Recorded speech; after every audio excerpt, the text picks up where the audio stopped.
मुद्दा है income tax return भरने के लिए भारत सरकार ने इनकम टैक्स रिटर्न भरने की तारीख 31 जुलाई 2022 असेसमेंट ईयर 22-23 के लिए निर्धारित की है।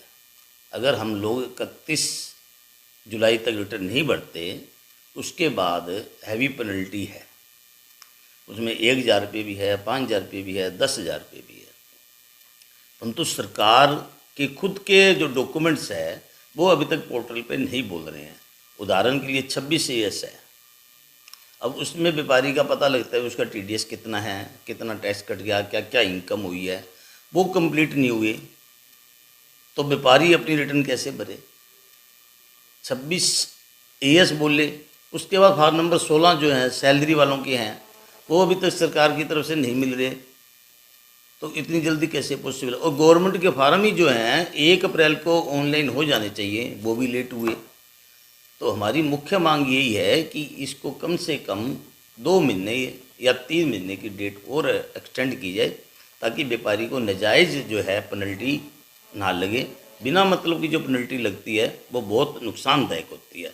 और एक जो है गवर्नमेंट जो है एक ही आदमी को 10-10 बार 15-15 बार मैसेज भेज रही है भी आप अपनी रिटर्न भरो। आप अरे उस चेक तो कर लो, मान लो उसने रिटर्न भरी दी फिर उसको मैसेज क्यों दे रहे हो आप। चेक करने के लिए इनके पास टाइम नहीं है, ये तो बस मैसेज भेज देते हैं। मैं मोबाइल खोल के बैठता हूँ तो टेक्स्ट मैसेज आए पड़े रहते हैं और फिर उसमें साथ में लिखा होता है अगर रिटर्न भर दिया तो इस मैसेज को इग्नोर कर दो। तो आप भेज ही क्यों रहे हो। हम सोचते हैं पता नहीं क्या इतना ज़रूरी मैसेज हो गया जो आ रहा है सरकार की तरफ से। तो एक तो ये मैसेज बंद होने चाहिए। एक उसमें धमकी भरा लहजा होता है भी अगर आप रिटर्न नहीं भरो तो परिणाम भुगतो। इसमें परिणाम भुगतने वाली क्या बात है। ठीक है, अगर नहीं भरेंगे तो जुर्माना लगाओगे आप। तो इस तरह से धमकी भरे मैसेज नहीं आने चाहिए और सरकार को अपने फार्म ऑनलाइन जो है उनको दुरुस्त करने चाहिए ताकि टाइम पर हम लोग रिटर्न भर सकते हैं।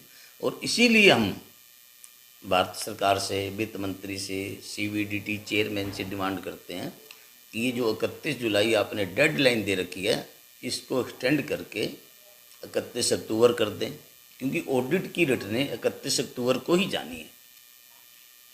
तो उस तारीख तक इसको एक्सटेंड कर दी जाए ताकि व्यापारी लोग हैं, सैलरी वाले हैं, अपनी आराम से रिटर्न भर सकें। और इस समय इतना प्रेशर है, इतना एकदम से तनाव आ जाता है यार मैंने इनकम टैक्स की रिटर्न भरनी है, इनकम टैक्स की रिटर्न भरनी है वरना जुर्माना लग जाएगा। तो भारत सरकार को इसकी तरफ ध्यान देना चाहिए और इसकी तारीख को बढ़ा देना चाहिए ताकि व्यापारी भी, सैलरीमैन भी और जो रेंटल इनकम है, इंटरेस्ट इनकम है, अब सारे डॉक्यूमेंट्स बैंक से भी स्टेटमेंट लेके आनी।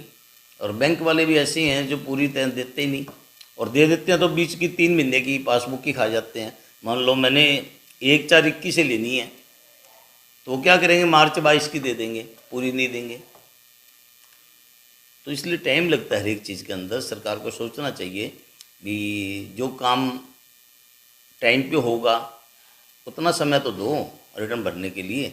पिछली बार तो इन्होंने 15 जनवरी तक का टाइम दे दिया और अब कह रहे हैं 31 जुलाई। और अभी सेक्रेटरी जी का मैसेज आया था इसके अंदर, न्यूज़पेपर के अंदर भी हम 31 जुलाई से ज़्यादा डेट नहीं बढ़ाएंगे, आप अपनी रिटर्नें सबमिट कर दो। तो इस तरह के लिए हम सरकार से डिमांड करते हैं भी इसको तारीख को बढ़ाई जाए ताकि हर एक आदमी अपनी आराम से रिटर्न भर सके, गलती ना लगे। क्योंकि इसमें गलती लगने के ज़्यादा चांसेज हैं। ज़बरदस्ती भरेंगे और एडवोकेट के पास भी टाइम नहीं होता, CA के पास भी टाइम नहीं होता, अकाउंटेंट के पास भी टाइम नहीं होता। तो ये निवेदन करना चाहते हैं कि इसको 31 जुलाई को बढ़ा के 31 अक्टूबर कर दें। दबाव बनाया जा रहा है, पेनल्टी का दबाव बनाया जा रहा है और बड़ा प्रेशर में है भी आप अगर नहीं भरोगे तो आपको इतना जुर्माना देना पड़ेगा। हम चाहते हैं कि जुर्माना ना लगे और जो टैक्स है हमारा वो तो भरा ही होता है सारा का सारा। आएंगी सरकार जुर्माना लगाएगी और तो क्या कर सकते हैं, जुर्माना भरना पड़ेगा फिर। परंतु सरकार को व्यापारियों के हित में सोचना चाहिए, टैक्स पेयर के हित में सोचना चाहिए, क्योंकि जितना रेवेन्यू सरकार को इनकम टैक्स डिपार्टमेंट को व्यापारी देते हैं वो सबसे ज़्यादा रेवेन्यू यहीं से इकट्ठा होता है सरकार के पास। तो उस पैसे का पब्लिक के अंदर यूज किया जाता है। तो व्यापारी अगर परेशान होगा तो उसको बड़ी दिक्कत आएगी। इसलिए टाइम देना चाहिए, पहले ही इनको टाइम बढ़ा के रखना चाहिए। 31 जुलाई तो बहुत कम टाइम होता है। एक मुख्य बात ये भी है कि जब बार बार रिटर्न सबमिट करने के लिए कहा जाता है तो पूरे हिंदुस्तान के लोग लग जाते हैं रिटर्न भरने के लिए, तो उनका पोर्टल ही हैंग हो जाता है, वो आगे स्वीकार ही नहीं करता। तो इस वजह से भी व्यापारी को दिक्कत होती है, एडवोकेट को दिक्कत होती है, सीईओ को दिक्कत होती है कि हम भरना चाहते हैं और भरी नहीं जा रही। तो ये भी एक निवेदन है कि अगर टाइम के अनुसार हो सारा काम, टाइम दिया जाए तो पोर्टल भी आराम से चल पड़ेगा और व्यापारी भी आराम से अपने रिटर्न भर